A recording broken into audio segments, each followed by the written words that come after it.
In this film, the term Comprehensive Sexuality Education, or CSE, does not refer to sex education programs in general, but rather to a specific form of graphic sexuality education.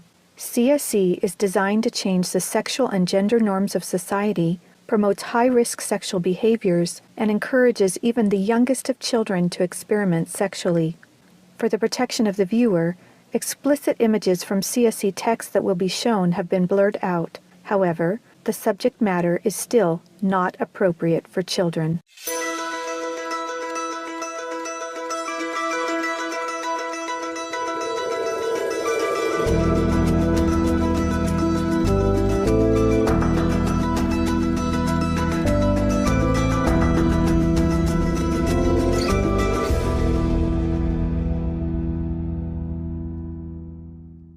This is definitely an attack on healthy family life. It will affect your economy. It will affect your child rearing. It will affect your education system. This has horrified a lot of people in South Africa. And the tool that is being used, the weapons that are being used, is comprehensive sexuality education. As president of the American College of Pediatricians, I am deeply concerned about comprehensive sexuality education for 4 reasons. First, it sexualizes children. Second, it threatens children's health. Third, it promotes a dangerous gender ideology. And fourth, it undermines the parent-child relationship, which violates parental rights. My life's work has been to protect children by exposing the roots of the sexual revolution, the sexual rights movement that's led to sex education worldwide, globally. Say no to CSC! Say no to CSC! Say no to CSC! There is a worldwide war raging across the globe. Not a war of guns and weapons, but a war of ideas, ideologies, and worldviews regarding sex. This is just part of the lesson plan for what's called Making a Difference curriculum, and it is in Oregon schools and probably schools around the nation. This is instructions for the teacher in the classroom to ask her or his students, how do people express their sexual feelings? What is abstinence? And here are some answers that they try to elicit from the children. Oral sex, masturbation, anal sex, massage, holding hands, touching each other's genitals, saying, I like you. And what they're doing is equating all these things. Saying, I like you is equal to anal sex. Planned Parenthood is coming into classrooms of students who are 13 and 14 years old. They're giving them handouts, negotiating sexual encounters with other students. For example, there are statements like this: do you want to go back to my room? Do you want to get busy? Can I take your shirt off? It makes me hot when you touch me. Here, can you do that? Is it okay if I take my pants off? This is outrageous. This should not be taught in the classroom. We are state legislators from Minnesota, and we are pushing hard against the agenda to sexualize our children. Minnesota is on the leading edge of this radical agenda, and we're trying our best to fight against it. They're pushing a comprehensive sexual education agenda, including the book, It's Perfectly Normal. It is pornography. It is something that even some of my colleagues, men especially on the House floor, did not want to look at. Showing children as young as 4th grade. In fact, it's recommended for 4th graders as their comprehensive sex education. We couldn't show this on the television news, but yet we want our 4th grade children to be looking at this book. When a child looks at a pornographic image, within 0.3 of a second, that's imprinted on his brain and her brain permanently.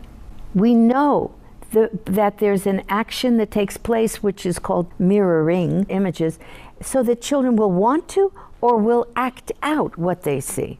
In the name of sexuality education, children are seeing obscene materials that have been ruled by Congress and by the Supreme Court impossible to show to children. where we in Latin America, we still have a lot of poverty. We have communities that don't have fresh water, that don't have electricity, children that cannot finish even primary school. Focus is completely shifted from basic needs to this very idealized agenda. They get comprehensive sexual education without the consent of parents, taking and deconstructing the family. They have really concerning campaigns for children. The strongest one is "We demand sexual education, impossible to live without it." One of them is called "Put It On." They have elementary students as young as 9 years old. Then they teach them how to wear a condom.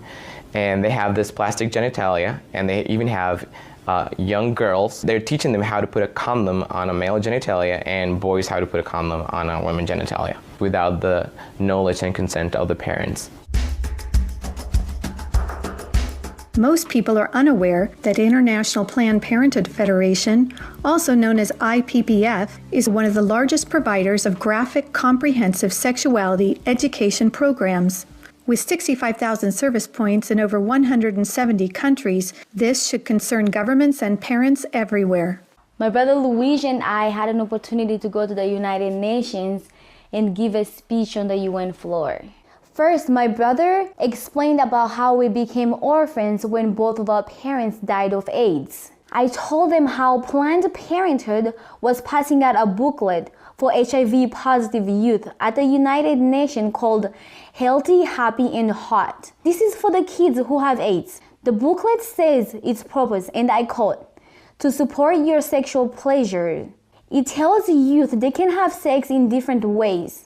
It teaches about sexual pleasure through masturbation, with same-sex partners, and even if you are drunk. One of the most disturbing things I think that I've ever seen as a physician, this pamphlet called Healthy, Happy, and Hot, put out by International Planned Parenthood Federation, tells young people, and you have the right not to disclose your HIV status to a sexual partner if you're not comfortable. I was just so offended at the booklet that Planned Parenthood put out, inviting people living with HIV to engage in the very acts that would harm them. It's all about rights instead of health. It also tells young people that are HIV positive that if they decide with their partner not to wear a condom, that's their decision. It's just this kind of information. It's so unbelievable to me as a physician. This kind of message was a death sentence to not only both of my parents, but also my brother Rogerio. I couldn't understand how a pro-abortion or abortion service provider in the United States of America was in South Africa and promoting the homosexual lifestyle. Here we're trying to protect young people from getting HIV/AIDS, and we're promoting a lifestyle that is very high risk.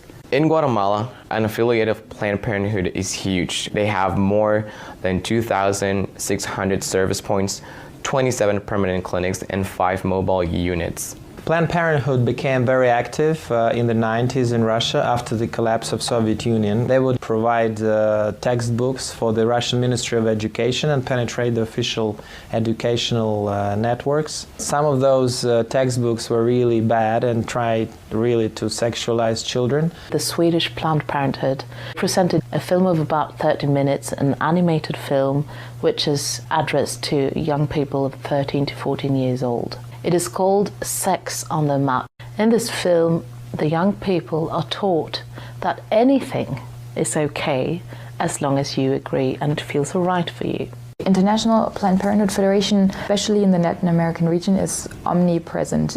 Be it at the mission at the United Nations, the person, for example, working on the actual language, drafting the document, is a direct International Planned Parenthood affiliate. We see the same thing in the Mexican government. They're usually the #1 advisor to the mission. They have a direct influence on the outcome documents, on what is established, what is negotiated at the UN. Planned Parenthood is one of the largest organizations in the world pushing sexual health and reproductive rights. What they mean by that is not so much about reproducing. It's not about health care for babies, for mothers who want to have babies. It's trying to prevent the birth of babies. Many of the key players that are advisors to the representatives of various countries, they're actually directly linked to International Planned Parenthood Federation. It's really striking how International Planned Parenthood Federation plays such a big role, and what we just can't put our finger on is how that happened. Margaret Sanger, the founder of Planned Parenthood Federation, she was part of the eugenics movement that she referred to black people as the weeds of society. She believed in this ideology that the weak people in society should be weeded out. They masquerade themselves as an agency here to help Africa plan its population. What they're trying to do is to suppress the African population. They do it through education, making sure that whatever reproductive health care is wanted is in the direction of not having children. The It's All One curriculum, also promoted by International Planned Parenthood, reveals the multiple manipulative tactics used to indoctrinate and sexualize children through CSE.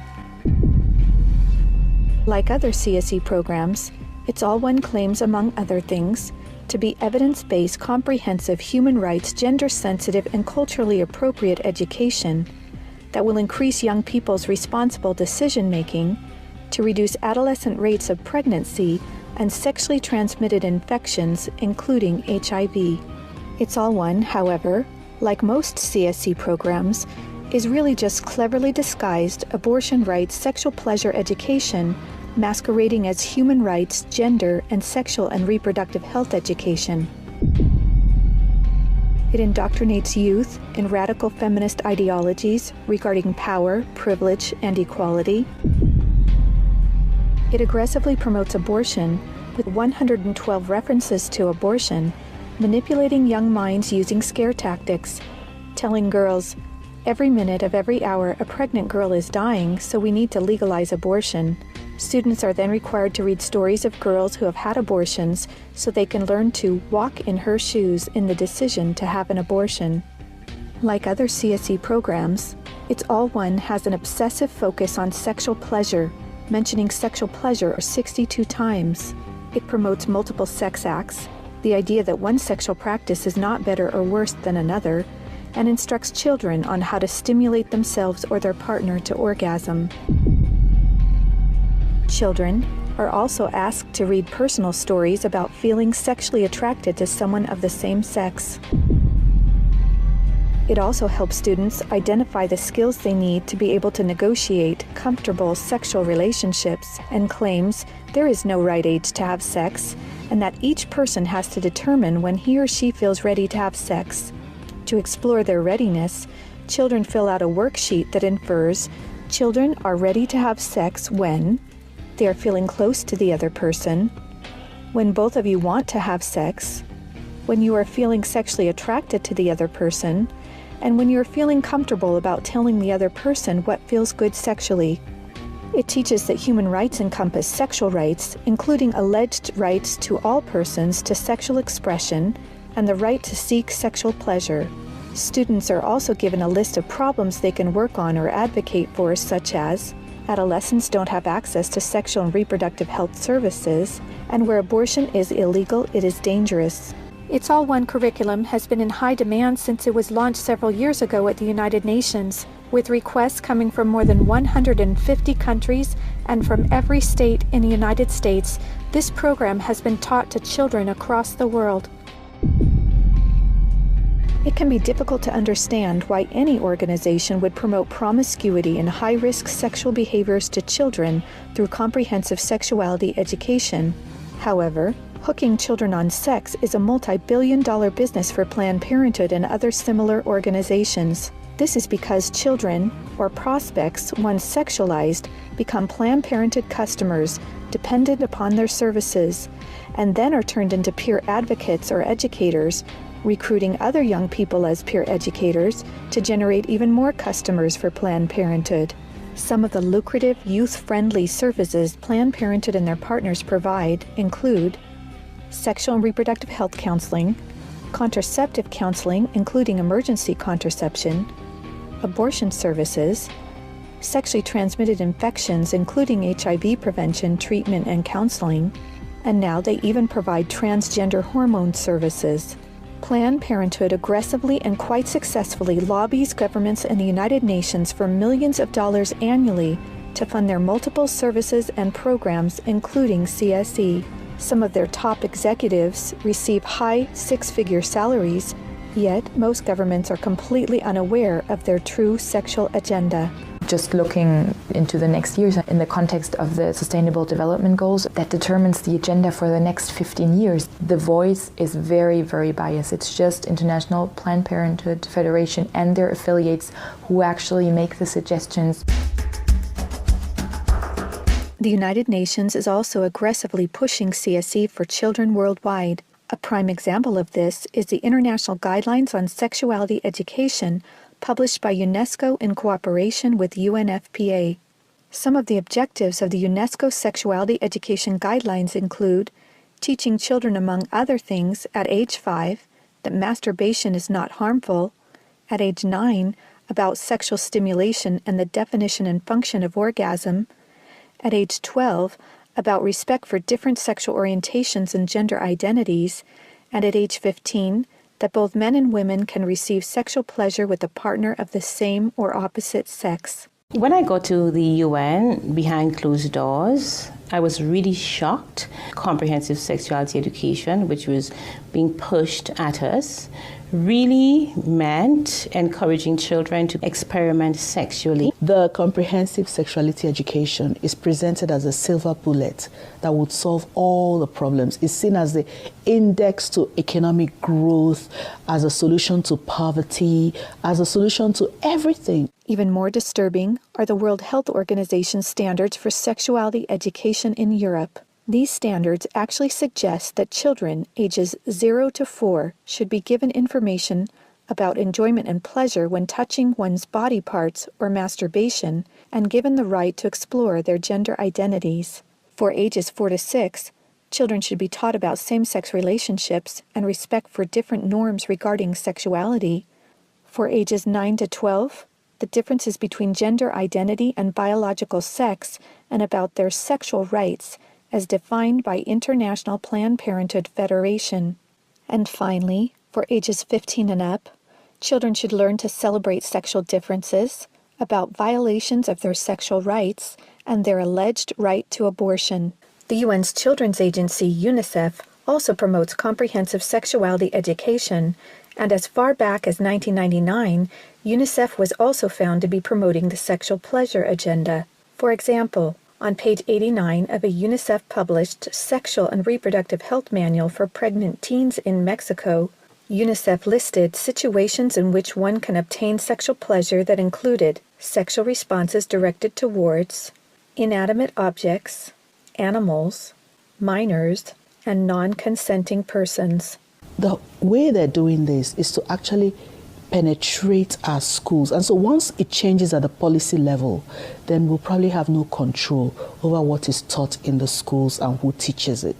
An online CSE program for African youth called The World Starts With Me tells children that sexuality includes French kissing, oral sex, and masturbation.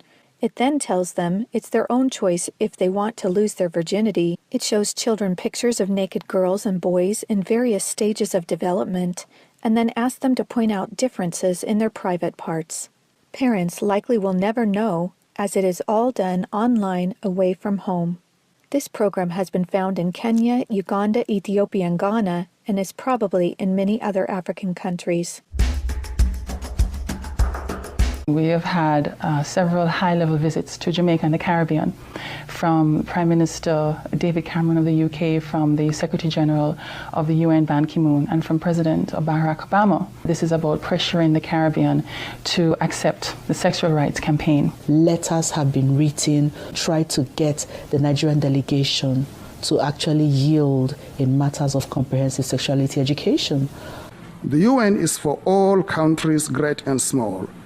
As such, it should not be used as a platform to advocate tendencies, ideologies, or ways of life that are at variance with its core principles and mandates. Many times we're cornered by other delegations seeking to impose a radical sexual agenda.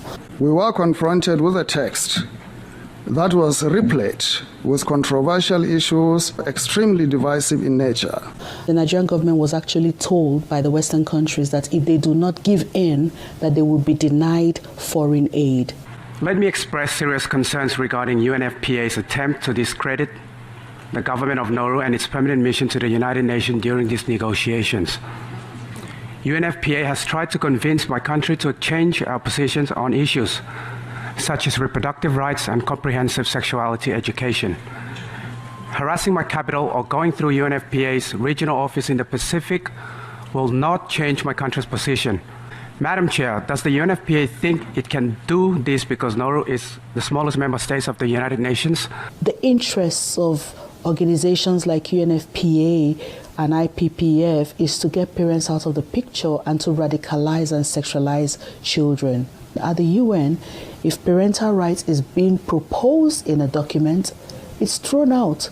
A report by the United Nations Special Rapporteur on the Right to Education, issued to the UN General Assembly, claimed that children have a right to comprehensive sexuality education, aimed, among other things, at abolishing guilt feelings about eroticism, and that will teach about the importance of sexual diversity. In comprehensive sexuality education, the approach is to celebrate sexual freedom or sexual license, to celebrate experimenting from a medical perspective. When sexual freedom is the priority, then sexual health is going to suffer. You just can't have it both ways. If a sexual education program is teaching a child or leading a child towards multiple sexual relations, early introduction to sexual intercourse, it is, by the data, a public form of sexual abuse. Out-of-wedlock births are going to skyrocket. They're going to have many more abortions. They're going to have much more STDs. The probability of depressions and anxiety directly out of matters sexual increase very significantly.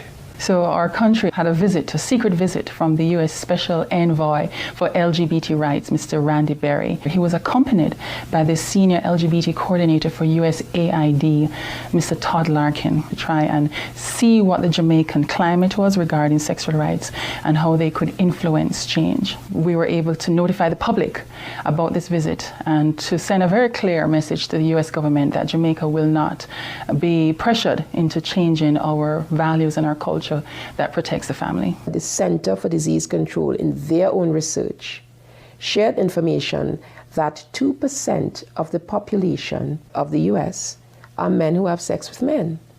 And of that 2%, they account for 68% of the HIV infection. And the government of the United States spends $12 billion annually just to take care of that. I actually had to say to them that Jamaica cannot afford to spend that kind of money. One of the handouts that concerns me the most is called the Genderbread Person. They teach that gender is a spectrum, that you can choose to be whatever you want. You could be all female one day and the next day feel like you're neither female or male. Frankly, it's confusing. It's mental molestation. We're confusing these kids as to what they are. The greatest medical fraud in history is to tell someone that they can change gender. I lived as Laura Jensen for 8 years. I discovered that biologically it is categorically impossible to change a man into a woman. My life was completely torn apart. We have a whole specialty in medicine called gender-specific medicine. Did you know there's male and female kidneys, male and female hearts? If there's a woman who needs a kidney transplant, she will do better with a kidney transplant from a woman, because a kidney from a male, every cell in that kidney is going to have a Y chromosome. When we prescribe medications now, is this patient male or female? Because the reaction to the medication may differ. Leading young children down the path of puberty blockers, cross-sex hormones, and mutilating surgeries places them at a greater risk of developing high blood pressure, stroke, heart attacks, cancer, relationship problems, anxiety, depression, and suicide as adults. There are laws in Oregon where children as young as 15 can get taxpayer-funded sex changes without parental consent. You can't have an aspirin at school without parental consent. However, a student could make these life-altering, permanent decisions without the parental knowledge or consent. The Diagnostic and Statistical Manual of the American Psychiatric Association reports that as many as 98% of boys who are confused about their identity will come to accept their biological sex by the time they are adults, as long as they are not encouraged in their confusion. They're tampering with the core identity of these young people and confusing them. This is the enemy of my children and my grandchildren. And it's digging down into the core of being male and female, of our identity as persons, of our family life, of our children. The Minnesota State High School League created policy in sports which broke down the barriers of what gender identity actually is. They are no longer allowed to tell students you can or you cannot use a particular bathroom. The girls in the school that would actually try sometimes to go into the bathrooms just to get away from a boy, but now that's no longer possible because these boys can follow them right in. Comprehensive sexuality education programs are disguised under many names. They may be called comprehensive sex or sexual education, education on human sexuality, reproductive health education, information on sexual and reproductive health, family life education, teen pregnancy prevention, rape prevention, anti-bullying programs, HIV/AIDS prevention, and sometimes even abstinence or abstinence plus education. CSE programs usually falsely claim to be age-appropriate, evidence-based, healthy sexuality education that will prevent teen pregnancy, sexual abuse, STDs, and HIV. This is to help people, young people, avoid the dangers of HIV/AIDS in South Africa. And they were telling them how they could have non-penetrative sex, oral sex, experimenting. So how is this helping people to avoid HIV/AIDS? This pamphlet, or zine as they call it, is called Dry Humping Saves Lives. This means abstinence. So they suggest that children masturbate or masturbate in front of a mirror or in front of one another. Anal sex, oral sex, grinding, sleeping together, caressing, sexting. They suggest sexting, which would be getting your groove on, fluid-free, and again, this is abstinence to them, so they're actually encouraging sexual experience for children and calling it abstinence. Sexual rights, sexual education movements began with Dr. Alfred C. Kinsey. He was a professor at Indiana University. His book, Sexual Behavior in the Human Male, purported to say that everyone in the world was engaged in massive sexual promiscuity, that it was a global pattern of sexual behavior. Kinsey claimed that the research published in his book proved that children are sexual from birth, that children could engage in sex with no downside, no problem at all. Kinsey actually had pedophiles measure with a stopwatch how many children could achieve what he called orgasms within a 24-hour period. In his book, Kinsey defines orgasm for these children as fainting, as having convulsions, as screaming, as fighting to get away from the partner, what he called the partner. Kinsey documented the sexual abuse of children. Table 34 documents the sexual abuse by pedophiles of children from 5 months of age to 13 years, 317 children in that one table alone. The so-called research then, exploitation of these children, became the philosophies behind the entire structure of modern sexual education globally. Today, comprehensive sexuality education is based on this philosophy that children are sexual from birth, created by Kinsey. 3 main organizations that promote Kinsey's harmful sexual philosophies are the Kinsey Institute, Planned Parenthood, and the Sexuality Information and Education Council of the United States, also known as SIECUS. In fact, Mary Calderon, the main founder of SIECUS, was the former medical director for Planned Parenthood, and a former Kinsey Institute director, Wardell Pomeroy, was also a founding board member of SIECUS. These 3 organizations are all accredited by the United Nations and use their UN status to promote Kinsey-based sexuality education to children across the world. Say no to CSC! Say no to CSC! Say no to CSC! Say no to CSC! We have tried to stop it. We have tried to break the consensus and ensure that comprehensive sexuality education has no place in the United Nations agreed language. We've got to stop it. We've got to use everything at our disposal. We have to stand together to stop this attack against our children. The material was exposed by one individual, and the entire nation got wind, and as a result of it, it had to be withdrawn. Every well-thinking adult must be vigilant and must stand as a gatekeeper to our children's development. Band together and find ways to stop it from entering your country. We are trying to stop Planned Parenthood in Guatemala, and they have all this funding and this organization, but we know that if we stand together, we can do something for the family, for the children, for the future of the world. We're in a battle. If this has not come to your state in a full way, I can tell you it's come to Minnesota, and we deal with it every single day. As elected officials, if we can't rise and stand up and speak out on behalf of our children, our innocent children, what are we even doing? What are we even doing here?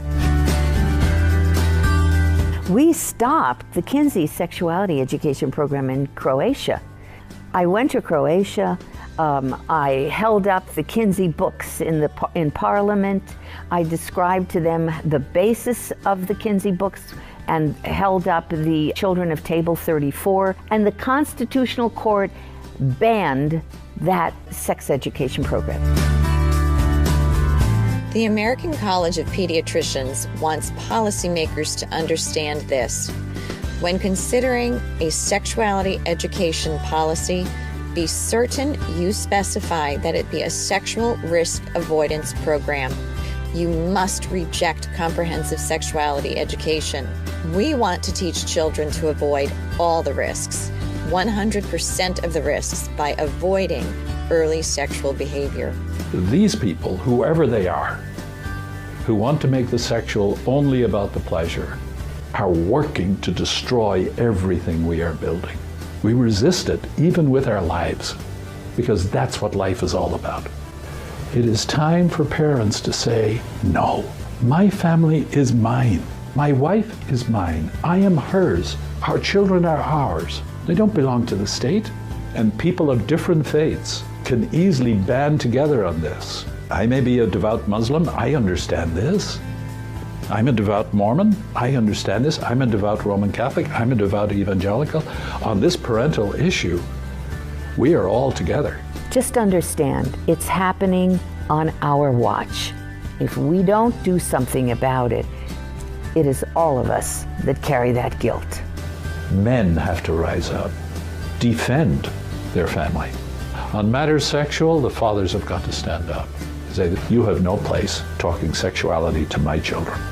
We must let the world know the roots of this radical, destructive Kinseyan sexuality education.